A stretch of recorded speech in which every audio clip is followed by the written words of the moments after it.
Revanth Reddy speech మీరు ఎవరైనా టీవీలో చూసిందో లేదో నాకు తెలియదు. అది చూసిన వాళ్ళకి మాత్రం అర్థమవుతుంది ఏంటంటే రేవంత్ రెడ్డి తనకు తానే ఒప్పుకున్నాడు వచ్చే గవర్నమెంట్ బీఆర్ఎస్ గవర్నమెంట్ అని. నిన్న ఆయన మాట్లాడుకుంటూ మొదట్లో ఏమన్నాడు, 2034 దాకా నేనే ముఖ్యమంత్రి అన్నాడు. మళ్ళా గెలిచేది నేనే అన్నాడు. ఆ తర్వాత బీఆర్ఎస్ ను మొలకెత్తనీయా అని మాట్లాడిండు. బట్ నిన్నేం మాట్లాడిండో మీరు చూసిందో లేదో. ఏమన్నా అధికారం పర్మనెంటా? ఎన్టీ రామారావు పోయిండు, రాజశేఖర రెడ్డి పోయిండు, ఇందిరాగాంధీ పోయింది, నేను కూడా పోతా. అధికారం నాకు పర్మనెంట్ కాదు అని మాట్లాడిండు. ఇంకో మాట అన్నాడు, ఏ కేసీఆర్ మళ్ళా గెలిచినా కూడా ఏం చెయ్యడు అంటుండు.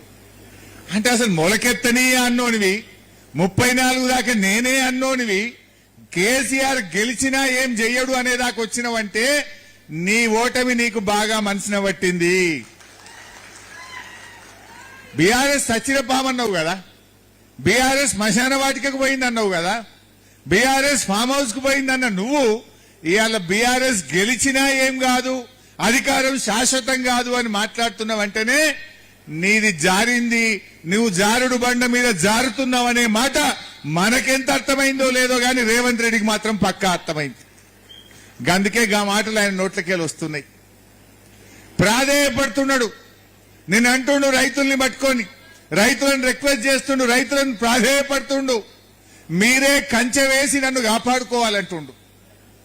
కంచేసట రైతులు రేవంత్ రెడ్డి ప్రభుత్వాన్ని కాపాడుకోవాలన్నట. ఎందుకు నాయన?